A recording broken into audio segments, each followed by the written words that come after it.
Channel TGTV వార్తా కథనాలపై విశ్లేషణ కార్యక్రమం మార్నింగ్ న్యూస్ కు స్వాగతం. నేను మీ జర్నలిస్ట్ సత్య.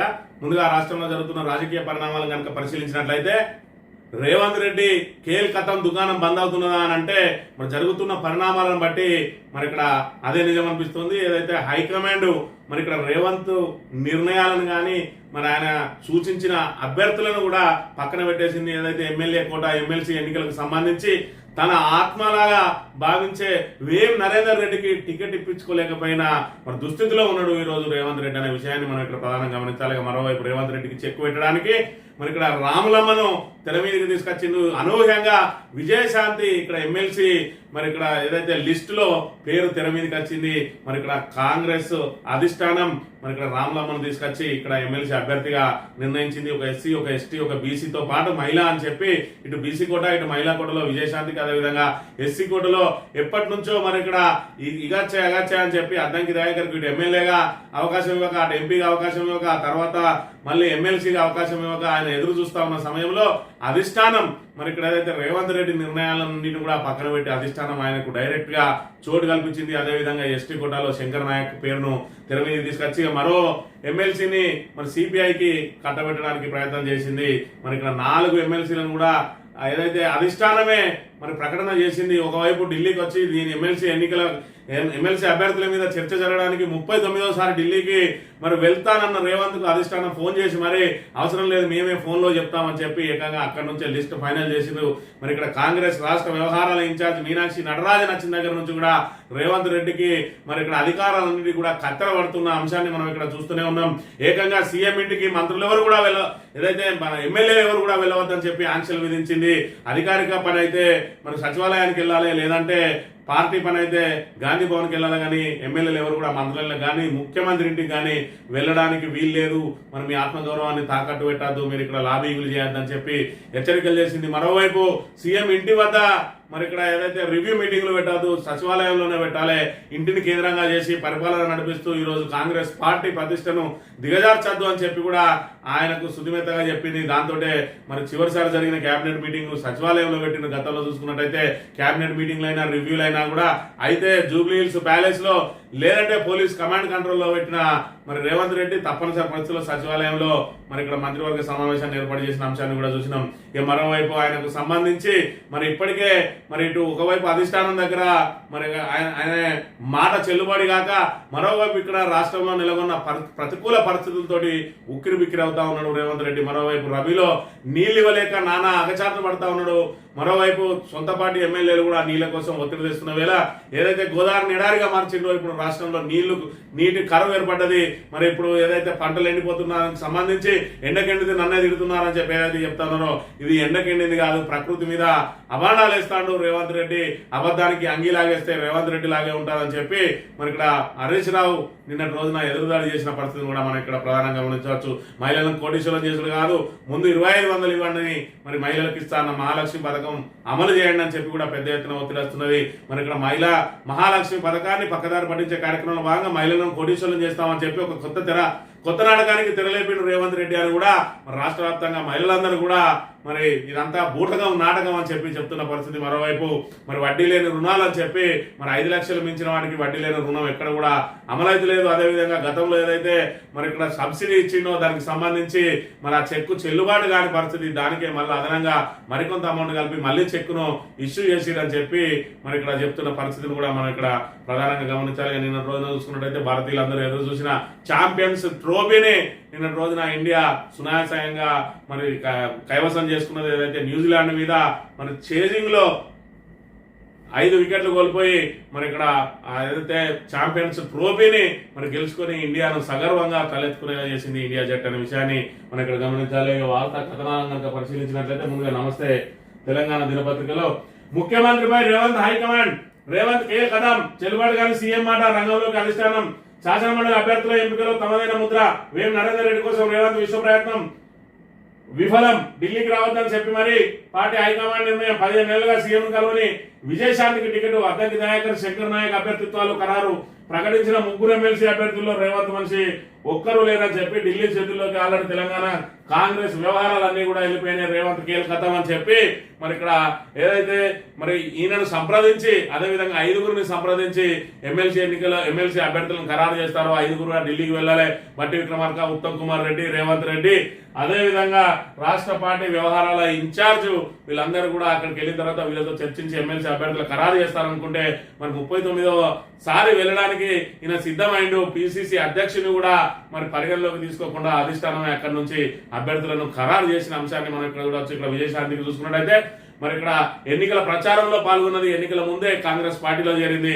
మరి ఇక్కడ ఏదైతే ఎన్నికల ముందు వచ్చిన వాళ్లకు మరి ఇప్పటికిప్పుడే ఏదైతే పదవులు ఇచ్చే అవకాశం లేదని చెప్తూనే విజయశాంతికి మాత్రం అధిష్టానం మరి ఇక్కడ ఏదైతే ఎమ్మెల్సీ పదవిని కట్టబెడతా ఉన్నది. మరి ఇప్పటి వరకు విజయశాంతి 15 నెలల కాలంలో ఎక్కడా కూడా తెర మీద కనవలేదు. ఏ ఒక్కరోజు కూడా రేవంత్ రెడ్డిని కలిసిన దాఖలాలు లేవు. అయినా కూడా మరి రాములమ్మని తీసుకొచ్చి తెలంగాణలో మరి ఎమ్మెల్సీ పీఠం మీద కూర్చోబెడతా ఉన్నారంటే రాబోయే రోజులలో రాములమ్మను తీసుకొచ్చి రాములమ్మను ఏకంగా హోంమంత్రి పీఠం మీదనే కూర్చోబెట్టడానికి ప్రయత్నం చేస్తా ఉన్నది. అయితే రేవంత్ రెడ్డికి చెక్కు పెట్టే కార్యక్రమం ఒక్కొక్కటిగా మరి ముందుకు సాగుతా ఉన్నదని చెప్పి కూడా దీన్ని బట్టి అర్థమవుతున్నది. మరి సొంతగా తన ఆత్మగా భావించే వేం నరేందర్ రెడ్డి కూడా ఎమ్మెల్సీ టికెట్ ఇప్పించలేని నిస్సహాయ స్థితికి చేరింది రేవంత్ రెడ్డి పరిస్థితి అనే విషయాన్ని అయితే మనం ఇక్కడ ప్రధానంగా గమనించవచ్చు. బీఆర్ఎస్ నుంచి చూసుకున్నట్టయితే బీఆర్ఎస్ ఎమ్మెల్సీ టికెట్ దాసోకే శాసనసభ్యుల కోటాలో శ్రవణ ఎన్నికల లాంఛనమే. కొత్త వారికి అవకాశం ఇవ్వాలనుకున్న గులాబీ పార్టీ ఉద్యమ నేపథ్యం తెలంగాణ విధేయతకు పట్టం. బీఆర్ఎస్ ఎమ్మెల్సీ అభ్యర్థిగా సీనియర్ నేత డాక్టర్ దాసో శ్రవణ్ పేరును పార్టీ అధిష్టానం అధినేత కేసీఆర్ ప్రకటించారు. ఈ మేరకు నామినేషన్ ప్రక్రియను దగ్గరుండి పర్యవేక్షించాలని పార్టీ వర్కింగ్ ప్రెసిడెంట్ కేటీఆర్ కు మరి ఆయన దిశానిర్దేశం చేసిందని చెప్పి మరి గతంలోనే ఏదైతే గవర్నర్ కోటాలో ఆల్రెడీ దాసో శ్రవణ్ పేరును మరి ఇక్కడ ప్రతిపాదించింది. అప్పుడున్న గవర్నర్ కక్ష సాధింపులో భాగంగా మరి ఇలా పేర్లను కావాలనే పక్కకు పెట్టింది. కొత్త ప్రభుత్వం మారే వరకు కూడా వాళ్ళను ఎమ్మెల్సీగా ఎంపిక చేయకుండా పక్కకు పెట్టిన పరిస్థితిని మనం చూసినాం. ఆ తర్వాత ఈ రోజు మళ్ళీ ఆయనకి అవకాశం కల్పించింది కేసీఆర్. ఆయన విధేయత అదేవిధంగా ఆయన ఉద్యమ నేపథ్యం కలిసి వచ్చింది. మరి ఇక్కడ ఒకటే ఒక ఎమ్మెల్సీ గెలుచుకునే అవకాశం ఉన్న నేపథ్యంలో అది దాసో శ్రవణ్ కు కట్టబెట్టింది ఆయన ఎన్నికల లాంఛనమే. ఇకపోతే ఇదే 5గురు కనుక నిలబడ్డట్టయితే మరి ఇక్కడ ఏకగ్రీవంగా ఎన్నికైతుంది. బీఆర్ఎస్ కనుక మరి ఏదైతే ఆ గేమ్ ప్లాన్ కనుక మరి ఏదైతే అమలు చేసినట్టయితే మరి ఇక్కడ ఏదైతే ఫిరాయింపు ఎమ్మెల్యేలు ఎవరైతే ఉన్నారో వాళ్ళు ఖచ్చితంగా ఇరుకునబడే ప్రమాదం ఉన్నది. ఇప్పుడు ఫిరాయింపు ఎమ్మెల్యేలను కలుపుకొనే కాంగ్రెస్ 4 అభ్యర్థులను నిలబెడుతున్న పరిస్థితి మనం ఇక్కడ చూడవచ్చు. మరి ఇక్కడ ఫిరాయింపు ఎమ్మెల్యేల అంశం వాళ్ళ మీద వేటు పడే అనర్హత వేటుకు సంబంధించి సుప్రీంకోర్టులో వాదనలు జరుగుతున్న నేపథ్యంలో 20వ తేదీన జరిగే మరి ఏదైతే ఎమ్మెల్సీ ఎన్నికలు కనుక ఎన్నిక అనివార్యమైతే బీఆర్ఎస్ ఫిరాయింపు ఎమ్మెల్యేల దారి ఎటు అనేది తేలాల్సిన్నది. మరి ఇక్కడ అధినేత నిర్ణయం మీదనే ఆధారపడి ఉంటది. ఆయన 6వ అభ్యర్థిని నిలబెట్టడా అనేది మరి ఇక్కడ చూడాలి. బీఆర్ఎస్ కనుక 2వ అభ్యర్థిని నిలబెట్టినట్టయితే మరి ఫిరాయింపు ఎమ్మెల్యేల మెడకు అనర్హత వేటుకు సంబంధించి మరి ఇప్పటికే కత్తి వేలాడుతున్న నేపథ్యంలో వారు ఎటు నిర్ణయం తీసుకుంటారా మరి లేదంటే మరి గైరాజరైతారా అనేది తేలాల్సి ఉన్నది. కాంగ్రెస్ ఎమ్మెల్యే నిలదీత ఆదివారం కరీంనగర్ జిల్లా గంగాధర మండలం కురిక్యాలలో కాంగ్రెస్ ఎమ్మెల్యే మేడిపల్లి సత్యంకు నిరసన సేవ తగిలింది. సాగునీరు అందక పంటలు ఎండిపోతున్నా పట్టించుకోవడం లేదని రైతులు నిలదీశారు. రుణమాఫీ పూర్తి చేయలేదని, రైతు భరోసా ఇవ్వడం లేదని ఆగ్రహం వ్యక్తం చేశారు. ఘర్షకుర్తిని మండల కేంద్రంగా చేస్తారంటూ గతంలో ఇచ్చిన హామీ ఏమైందని చెప్పి ప్రశ్నించని చెప్పి ఇప్పుడు గ్రామాల్లోకి పోతే మరి ఇక్కడ కాంగ్రెస్ ప్రజా ప్రతినిధుల పరిస్థితి ఏ విధంగా ఉన్నదనేది ఇక్కడ మేడిపల్లి సత్యంకు నిరసనల సెగ దాకింది. ఏ ఎమ్మెల్యే కూడా గ్రామాలకు వెళ్ళినా కూడా ప్రస్తుత పరిస్థితులలో రైతులు చుట్టుముట్టి రుణమాఫీ విషయంలో కానీ అదేవిధంగా పెట్టుబడి సాయం విషయంలో కానీ రైతు భరోసాకు సంబంధించి అదేవిధంగా మరి ఏదైతే బోగస్ అయిన విషయంలో కానీ ప్రధానంగా ఇప్పుడు సాగునీరు అందక పంటలు ఎండిపోతున్న పరిస్థితులలో మరి వాళ్ళందరూ కూడా ఎక్కడికక్కడ మరి నిలదీస్తున్న పరిస్థితిని అయితే మనం ఇక్కడ గమనించవచ్చు. మరి ఇక్కడ మేడిపల్లి సత్యంకు దాకిన సెగ ఏదైతే గ్రామాలలోకి ఇప్పుడు ఏ ఎమ్మెల్యే వెళ్ళినా ఏ ప్రజాప్రతినిధి వెళ్ళినా కూడా వాళ్ళ ఖచ్చితంగా రైతుల నుంచి నిరసనల సెగ తప్పదు అని చెప్పి దీన్ని బట్టి తెలుస్తున్న అంశాన్ని చూడవచ్చు. ఈ ఎస్ఎల్బిసి అంశాన్ని కనుక చూసుకున్నట్టయితే 16 రోజులైతుంది ఎస్ఎల్బిసి ప్రమాదం జరిగి మరి నిన్నటి రోజున ఒకరి మృతదేహం దొరికిందట. ఒకరి మృతదేహం వెలికితీత SLBC TBM operator Gurpreet Singh గుర్తింపు. మిగతా వారి కోసం టన్నెల్లో కొనసాగుతున్న రెస్క్యూ. కోటి ఎక్స్గ్రేషియా చెల్లించాలని కేటీఆర్ డిమాండ్. 25 లక్షల నష్టపరిహారంతో సరిపెట్టిన రాష్ట్ర ప్రభుత్వం అని చెప్పి మరి ఎస్ఎల్బిసి ప్రమాదానికి సంబంధించి 8 మంది సజీవ సమాధి వాళ్ళ మృతదేహాల వెలికితీతకు సంబంధించి రెస్క్యూ ఆపరేషన్ జరుగుతూనే ఉన్నది. 16 రోజులైనా కూడా ఇంకా పూర్తి స్థాయిలో రెస్క్యూ ఆపరేషన్ మరి విజయవంతం కాలేదు. నిన్నటి రోజున ఒక మృతదేహాన్ని వెలికితీసిండు. మరి మిగతా వాళ్ళకి కూడా 2-3 రోజులలో వెలికి తీసే అవకాశం ఉన్నదని చెప్పి మరి ఇక్కడ ఏదైతే రెస్క్యూ బృందం చెప్పినట్టుగా వార్తలు వెలువడుతున్నాయి. ఏదేమైనప్పటికీ కూడా మరి 16 రోజుల పాటు శ్రమించి మరి టీబీఎం ఆపరేటర్ గురుప్రీత్ సింగ్ ఆయన మృతదేహాన్ని వెలికితీసిండు. దీనికి సంబంధించి 25 లక్షల రూపాయల నష్టపరిహారాన్ని ప్రభుత్వం ప్రకటించింది మృతులకు, మరి మృతుల కుటుంబాలకు. మరి ఇక్కడ KTR BRS working president KTR మాత్రం ఖచ్చితంగా ₹1 కోటి ఎక్స్గ్రేషియా చెల్లించాలని చెప్పి డిమాండ్ చేసిన పరిస్థితిని కూడా చూడవచ్చు. ఇక దేవా నీళ్లు రావా, దేవాదుల ఆయకట్టులో ఎండుతున్న పంటలు నిర్వహణ సంస్థకు బిల్లుల పెండింగ్, గైర్హాజరు రూపంలో కార్మికుల నిరసన, వారం రోజులుగా ఆగిన నీటి పంపింగ్, ఆయకట్టుపై అధికారుల కాకిలెక్కలు, మూసుకుపోయిన పిల్ల కాలువలు, సాగునీరు రాక ఎండుతున్న పంటలు అని చెప్పి మరి ఇక్కడ దేవాదుల ఆయకట్టుకు సంబంధించి దేవదాల నుంచి నీటి విడుదల చేయడానికి అక్కడ ఏదైతే నిర్వహణ సంస్థ ఉన్నదో దానికి బిల్లులు చెల్లించకపోవడంతో దానికి సంబంధించిన కార్మికులు గైరాజరవుతూ నిరసన తెలియజేస్తున్నారో దాంతో మరి ఇక్కడ దేవాలయాలకు సంబంధించిన పిల్ల కాలువలు ఏవైతే ఉన్నాయో మరి అవి అస్తవ్యస్తంగా మారినాయి. చెట్ల తుప్పలు మొలుస్తా ఉన్నాయి తప్ప దాని నుంచి నీళ్లు వారడం లేదు. మరి ఇక్కడ సర్కారు నిర్లక్ష్యం మూలంగానే ఇదంతా జరుగుతా ఉన్నదని చెప్పి సీఎం కేసీఆర్ ప్రత్యేక శ్రద్ధతో ఉమ్మడి వరంగల్ జిల్లా ఆయకట్టు అందరికీ దేవాలయ నీళ్లు పారాయి. కాంగ్రెస్ ప్రభుత్వం ఏర్పడ్డాక పరిస్థితి మారింది. కాలువల్లో తుప్పలు మొలిచాయి. యాసంగిపై సరైన ప్రణాళిక లేకపోవడం, నిర్వహణ సంస్థకు బిల్లులు కూడా ఇవ్వకపోవడంతో పాటు వారం పాటు నీటి పంపిణీ జరగలేదు. ఫలితంగా సాగునీరు అందక పంటలు ఎండిపోతా ఉన్నాయి. ఇది దుస్థితి రాష్ట్ర వ్యాప్తంగా అదే ఉన్నది. దేవాదుల ఆయకట్టు అయితేంది, అదేవిధంగా కాళేశ్వరం సంబంధించిన కాళేశ్వరం ప్రాజెక్టు ఆయకట్టు అయితేంది, అదేవిధంగా కాకతీయ గొలుసుకట్టు చెరువులన్నీ కూడా ఎండిపోయి ఈరోజు సాగునీరు అందక ఒకవైపు అధికార పార్టీ ఎమ్మెల్యేలే ఒక్క సుక్క నీరు కూడా రాదు అని చెప్పి బహిరంగ ప్రకటన చేస్తున్న నేపథ్యంలో రైతులు మరి అన్నమో రామచంద్ర అని చెప్పి దేవుడే దిక్కు అని చెప్పి ప్రయత్నాలు చేస్తున్నారు తప్ప వాళ్ళకి సాగునీరు అందించడానికి మాత్రం ప్రభుత్వం ఎలాంటి ప్రణాళికలు చేపట్టలేదు. దీనికి అంతటి కూడా ప్రధాన కారణం ఏంటంటే ఏదైతే కాళేశ్వరం ప్రాజెక్టు మీద పన్నిన కుట్ర ఈ రోజు రైతాంగాన్ని మొత్తం మరి ఇక్కడ కన్నీళ్లు పెట్టుకునే విధంగా చేసింది. ఈ రోజు మొత్తం భూగర్భ జలాలన్నీ అడిగంటిపోవడానికి ప్రధాన కారణం కేసీఆర్ ఆనవాళ్ళు చెరిపేస్తా అని చెప్పి కాళేశ్వరం మీద కుట్రలు అన్ని ఒక్క పిల్లర్ గుంగిపోతే దాన్ని పునరుద్ధరణ చేయాల్సిన ప్రభుత్వం 15 నెలలుగా పడావు పెట్టి ఈ రోజు గోదావరిని ఎడారిగా మార్చడంతో మరి రైతులందరికీ నానా అగచాట్లు పడతా ఉన్నారు. అయినప్పటికీ కూడా ప్రభుత్వం మొద్దు నిద్ర వేయడం లేదు. మరి ఇప్పటికి కూడా ఏదైతే మేడిగడ్డ ప్రాజెక్టులో 7వ బ్లాక్ ను పునరుద్ధరించండి, 7వ బ్లాక్ ను పూర్తిగా తొలగించండి అని చెప్పి ఏదైతే ఎన్డీఎస్ఏ నివేదిక ఇచ్చిందో ఆ నివేదికను మరి ఇంకా కూడా బహిర్గతం చేయకుండా తొక్కిపెట్టి మరి ఇంకా కూడా కక్ష సాధింపులకే ప్రయత్నం చేస్తా ఉన్నాడు రేవంత్ రెడ్డి. మరి 7వ బ్లాక్ ను పూర్తిగా దాన్ని తొలగించి కొత్త బ్లాక్ కట్టచ్చు, ఒక్క పిల్లర్ గుంగినా మరి ఇక్కడ నష్టం ఏమి లేదు.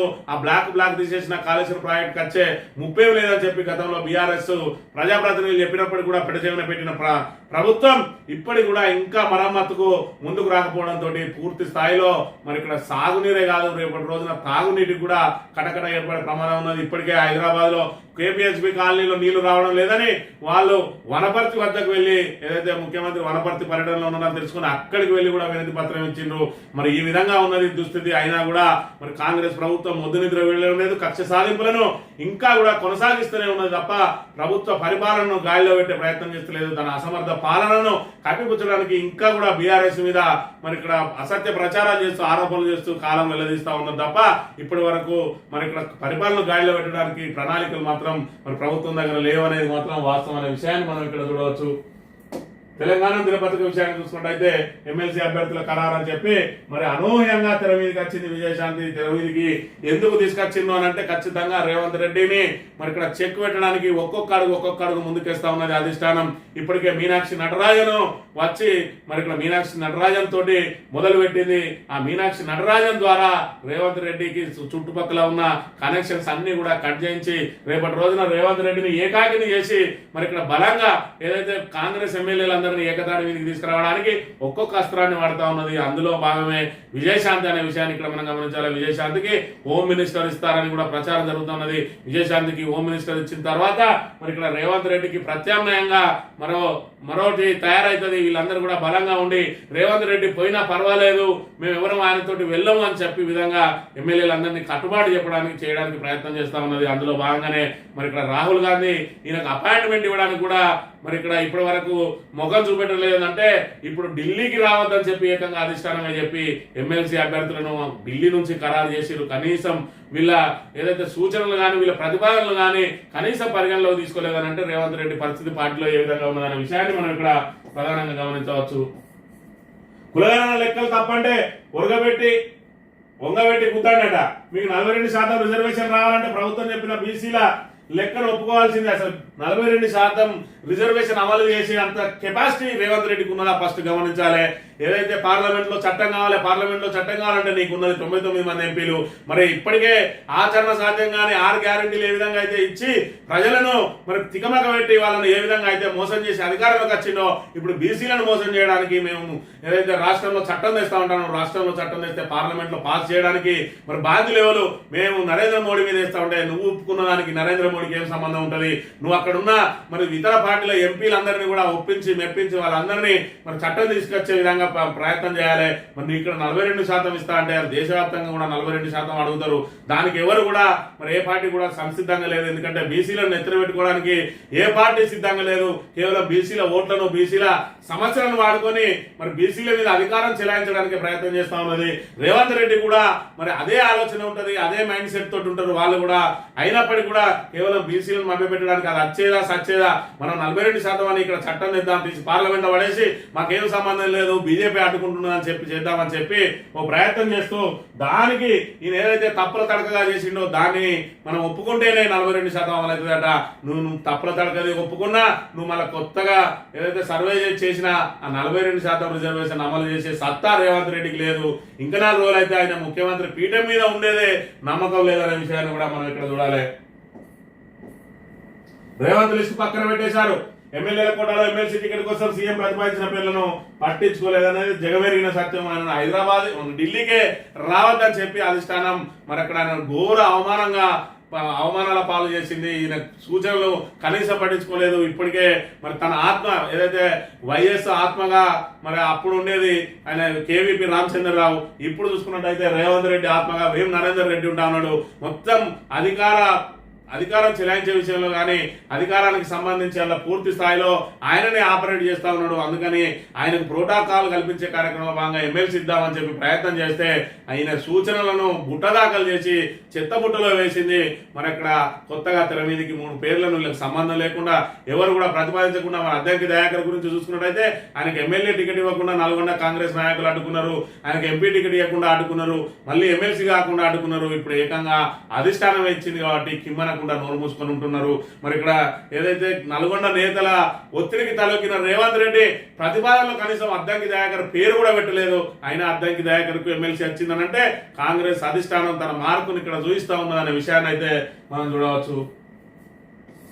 సీఎం రేవంత్ రెడ్డి అబద్ధానికి అంగీలాగు. సీఎం మహిళలను దగా చేసిండు. 21,000 కోట్ల వడ్డీ లేని రుణాలు ఎక్కడిచ్చారు? 5 లక్షలకే వడ్డీ లేని రుణాలు ఇస్తున్నారు. అది మించితే 12.5% వడ్డీ పడుతుంది. రేవంత్ రెడ్డి పచ్చి అబద్ధాలు చెప్పారు తెలంగాణ భవన్లో మాజీ మంత్రి హరీష్ రావు. ఈ రేవంత్ రెడ్డి నిజాలు చెప్తే ఆశ్చర్యపోవాలి, అబద్ధాలు చెప్తే ఆశ్చర్యపోయేది ఉన్నది. రేవంత్ రెడ్డి నోరు తెరిస్తే అబద్ధాలే ఉంటాయి. ఆయన 15 నెలలుగా అబద్ధాల పునాదుల మీదనే ఆయన ఈ ప్రభుత్వాన్ని నడిపిస్తున్నాడన్న విషయం తెలంగాణ ప్రజలందరికీ కూడా అవగతమైంది. అందుకే కాంగ్రెస్ ను ఎప్పుడైనా ఎన్నికొచ్చినా అప్పుడు బొందబెట్టడానికి తెలంగాణ ప్రజానికం అంతా కూడా సిద్ధంగా ఉన్నారు. అందులో భాగంగానే రేవంత్ రెడ్డి ద్వారానే పార్టీ ప్రతిష్ట దిగజారిందని చెప్పి ఆయనను మార్చడానికి మరి అపసోపాలు పడుతూ ఉన్నది కాంగ్రెస్ అధిష్టానం అనే విషయాన్ని కూడా మనం చూడవచ్చు. 16 రోజుల తర్వాత మరి ఇక్కడ ఒక మృతదేహం దొరికిందని చెప్పి దీనికి సంబంధించిన వార్త ప్రచురించింది. ఇక 15 నెలల పాలన, 15 ఏళ్ల కరువు, ప్రభుత్వంపై మాజీ మంత్రి జగదీష్ రెడ్డి ఫైర్. నీళ్ల చుక్కరాక ఎండుతున్న పంటలు. కాంగ్రెస్ పాలనలో రైతులు 10 ఏళ్లు వెనక్కి. కేసీఆర్ హయాంలో పుష్కలంగా నీళ్లు. 2 పంటలు పండించిన రైతులు అప్పులు తీర్చి పిల్లలను చదివించిండ్రు. ఇవాళ చూసుకున్నట్టయితే కన్నీళ్లతోటి అన్నమో రామచంద్ర అని చెప్పి రైతులు రోడ్డున పడ్డ దుస్థితి నెలకొన్నది. 15 నెలల పాలనను ఏం తీసుకొచ్చింది ఆ మార్పు అంటే 15 ఏళ్ల క్రితం తెలంగాణ ఏ విధంగా అయితే ఉన్నదో దాన్ని తీసుకొచ్చింది. ఇలా పంటలు ఎండిపోయి మరి ఇక్కడ రైతులు పెట్టుబడి సాయం అందక మరి అప్పుల పాలై మరి కన్నీళ్లతోటి మరి ఇక్కడ ఆత్మహత్యలకు పురిగొలుపుతా ఉన్నది ప్రభుత్వం అనే విషయాన్ని కూడా మనం ప్రధానంగా చూడవచ్చు. రేపు బీఆర్ఎస్ ఎల్పీ సమావేశం. బీఆర్ఎస్ అధినేత కేసీఆర్ అధ్యక్షతన మధ్యాహ్నం 1 గంటకు మీటింగ్. హాజరుగానున్న ఎమ్మెల్యేలు, ఎమ్మెల్సీలు.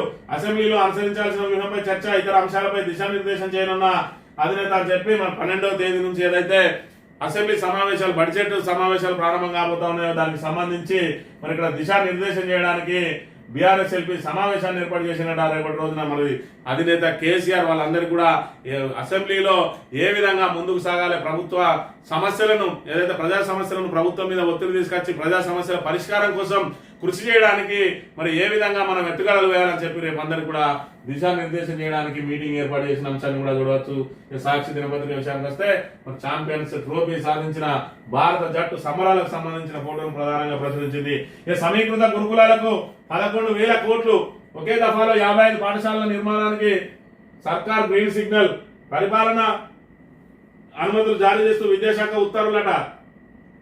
రాష్ట్రంలోని 55 అసెంబ్లీ నియోజకవర్గాల్లో ఏర్పాటు, ఒకే క్యాంపస్ లో ఎస్సీ, ఎస్టీ, బీసీ, మైనారిటీ గురుకులాలు, అన్ని వర్గాల పిల్లలు ఒకే గొడుగు కిందకు, విశాలమైన ఆవరణ, అంతర్జాతీయ ప్రమాణాలు, డిజిటల్ విద్యా ల్యాబులు, యాంపీ థియేటర్ ఉండేలా డిజైన్, ప్రభుత్వ నిర్ణయం చారిత్రాత్మకమన్న డిప్యూటీ సీఎం పట్టి విక్రమార్క. అది పట్టాలెక్కి అవన్నీ పూర్తయి నువ్వు చెప్పినవన్నీ అంతర్జాతీయ మరి ఇక్కడ విద్యా ప్రమాణాలతో అవి అయినప్పుడు కదా ఇప్పటికే గురుకులాల్లో చేర్చాలంటేనే విద్యార్థుల తల్లిదండ్రులు పూర్తిగా జంకుతూ ఉన్నారు. అసలు గురుకులాలు మృత్యుకోరాలుగా మారినాయి. ఫస్ట్ వాటి లోపల మరి ఇక్కడ ఏదైతే మౌలిక సదుపాయాలు కల్పించి వాళ్ళు ఏదైతే మరి ఇక్కడ విషాహారం బారిన పడకుండా ముందు వాళ్ళని రక్షించాలి. ఏదైతే ప్రకటనలు చేయడానికి ఇప్పుడు ఇందిరమ్మ ఇండ్లు మరి ఇక్కడ ఇయ్యాలిస్తాం, రేపిస్తాం, ఎల్లుండిస్తాం అని చెప్పి 15 నెలల నుంచి ఏ విధంగా అయితే కాలయాపన చేస్తుందో గురుకులాలకు సంబంధించి కూడా మొత్తం మేము అంతర్జాతీయ ప్రమాణాలతో అన్ని ఒకే గురుకు కిందకి అని చెప్పి మరి ఇక్కడ చెప్తా ఉన్నారు. అవన్నీ కూడా మీరు నిజంగా దానికి సంబంధించిన నిధులు ఇచ్చి అవన్నీ నిర్మాణాలు పూర్తయి దానిలో సౌకర్యాలు కల్పించి అంతర్జాతీయ ప్రమాణాలతోటి విద్యా బోధన చేయాలంటే మీకున్న పీరియడ్ చాలని, మరి అది కేవలం ఇది ప్రజలను మభ్యపెట్టడానికి చేసే పరిస్థితి తప్ప మరొకటి కాదనే విషయాన్ని కూడా చూడవచ్చు. కుటుంబ కథా చిత్రం, రాష్ట్ర పౌరుల డేటాబేస్ తయారీ యోచనలో ప్రభుత్వం ప్రతి కుటుంబానికి చెందిన సమస్త వివరాలు నిక్షిప్తం, ఒక్కో కుటుంబానికి ఒక్కో విశిష్ట గుర్తింపు నంబర్ కేటాయింపు, పథకాలకు అవసరమైన డాక్యుమెంట్లు పదే ప్రభుత్వానికి సమర్పించే అవసరం లేకుండా వెసులుబాటు, ప్రభుత్వం అమలు చేసే సంక్షేమ పథకాలకు అర్హత సాధిస్తే ఆటోమేటిక్ గా సభ్యులకు సమాచారం, పథకాలు పారదర్శకంగా లోపాలు లేకుండా అర్హులకు చేరవేయడమే లక్ష్యమన్న రాష్ట్ర ప్రభుత్వం. ఇవన్నీ కూడా మరి పిఆర్ స్టంట్ తప్ప ఇలా అయ్యేది లేదు, పీకే లేదనే విషయాన్ని కూడా మనం గమనించాలి. ఎన్నిక ఏకగ్రీవమైనట, ఎమ్మెల్యే కూడా ఎమ్మెల్సీగా కాంగ్రెస్ నుంచి విజయశాంతి, అద్దంకి దయాకర్, శంకర్ నాయక్, బీఆర్ఎస్ నుంచి దాసు శ్రవణ్, మరి పొత్తులో భాగంగా ఇచ్చిన ఏదైతే సిపిఐకి ఇచ్చింది వెల్లికంటి సత్యం అట, వీళ్ళందరూ కూడా ఏకగ్రీవం అవుతారు అని చెప్పి ఇప్పుడు బీఆర్ఎస్ ఏదైతే తీసుకునే నిర్ణయం మీద ఆధారపడి ఉన్నది. బీఆర్ఎస్ కనుక 6వ అభ్యర్థిని నిలబడితే మరి ఇక్కడ ఎన్నిక అనివార్యం అవుతుంది. లేదంటే 5 స్థానాలు ఉన్నాయి, 5 కనుక వేసినట్టయితే మరి ఇక్కడ ఏకగ్రీవం అవుతుంది. అదంతా కూడా రేపటి రోజున బీఆర్ఎస్ తీసుకునే నిర్ణయం మీద ఆధారపడి ఉంటుంది అనే విషయాన్ని మనం ఇక్కడ గమనించాలి. బీసీలు ఎదగకుండా అడ్డుకునే కుట్ర, 42% రిజర్వేషన్ ఆదిలోనే అడ్డుకునే ప్రయత్నాలు, అసెంబ్లీలో బిల్లు పాస్ చేసి కేంద్రానికి పంపితే మోడీ మెడపై కత్తి పెట్టినట్లే.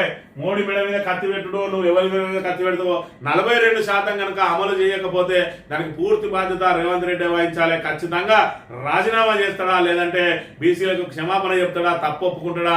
ఏది ఏమైనా బీసీలు మాత్రం ఖచ్చితంగా మీ మెడ మీద కత్తి పెట్టుకొని చూస్తా ఉన్నారు. 42% అమలు చేయకపోతే ఖచ్చితంగా బీసీలు అందరూ కూడా ఏ ఎన్నిక వచ్చినా కాంగ్రెస్ ను చిత్తుగా ఓడించడానికి సిద్ధంగా ఉన్నారనే విషయాన్ని కూడా మనం ఇక్కడ చూడవచ్చు. ఆంధ్రజ్యోతి విషయానికి వస్తే టీమిండియాకు సంబంధించి అదేవిధంగా బీసీల గొంతు నిలుమే కుట్రాట.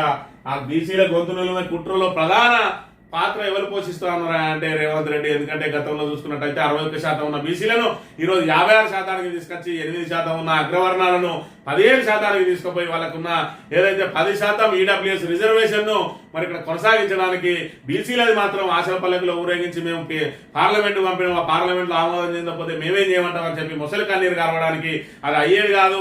మరి అని తెలిసినప్పటికీ కూడా ఏదైతే 6 గ్యారెంటీల విషయంలో మరి ఇక్కడ అవి అమలు జరగదని తెలిసి కూడా ఎందుకు హామీలు ఇచ్చిందంటే మరి పక్కోడు ఇస్తాను కాబట్టి మేము ఇవ్వాలి, అది అమలు కాదని మాకు ముందే తెలుసు అని చెప్పినట్టుగా ఈరోజు బీసీ రిజర్వేషన్ కూడా అమలు కాదని నాకు ముందే తెలుసు. అయినప్పటికీ కూడా బీసీలను కేవలం వాళ్ళ చెవులను సంతోషపెట్టడానికి చేసే కార్యక్రమం తప్ప బీసీల సమస్యల పట్ల, బీసీల రిజర్వేషన్ పట్ల కాంగ్రెస్ కు చిత్తశుద్ధి లేదు అనే విషయాన్ని మనం ఇక్కడ ప్రధానంగా చూడవచ్చు. అభ్యర్థిత్వం అనూహ్యమట. ఇక్కడ చూసుకున్నట్టయితే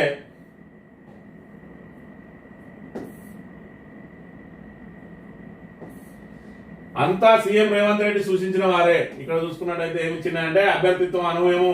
కాంగ్రెస్ ఎమ్మెల్సీ అభ్యర్థులుగా విజయశాంతి, అద్దంకి, శంకర్ నాయకులు, అద్దంకి దయాకర్ కు ఎట్టకేలకు దక్కిన ఛాన్స్ అట. శంకర్ నాయక్ సీనియర్ నేతలందరి మద్దతట.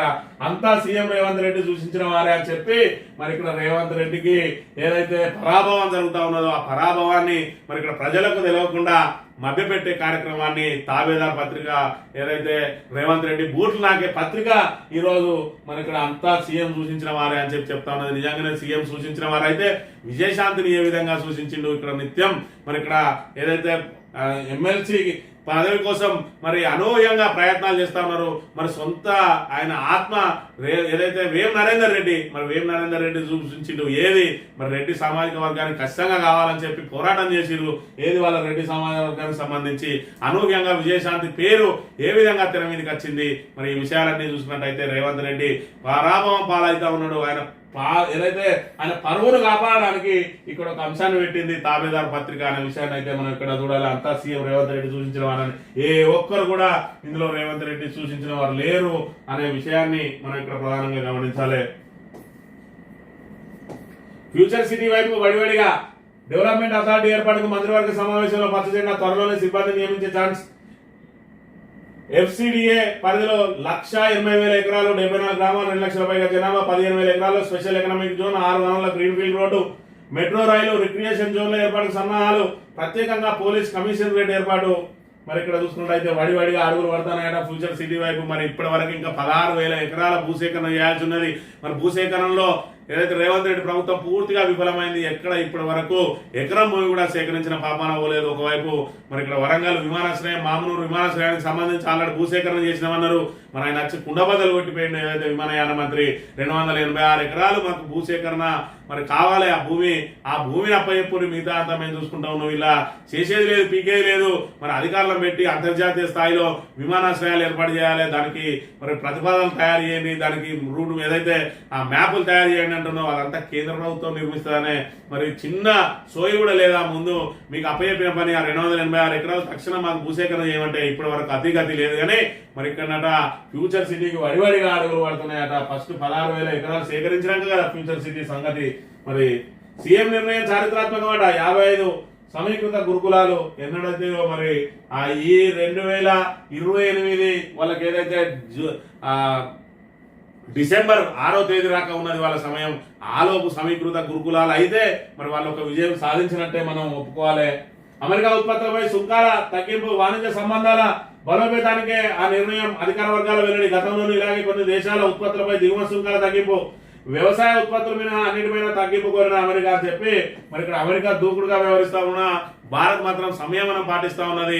మరి ఇక్కడ భారత్ స్నేహాస్తం అందించడానికి ప్రయత్నం చేస్తా ఉన్నది. అయినప్పటికీ కూడా ఇంకా ట్రంప్ ఓవర్ యాక్షన్ చేసినట్టయితే మరి భారత్ దగ్గర కూడా ఏం చేయాలనే ఒక ఆలోచన ఉన్నది. కాబట్టి ప్రస్తుతానికైతే మరి ఇక్కడ అమెరికాకు అనుకూలంగా సానుకూల నిర్ణయాలు తీసుకుంటూ తమ సానుకూల స్పందన తెలియజేస్తున్నది భారత్ అనే విషయాన్ని మనం ఇక్కడ చూడవచ్చు.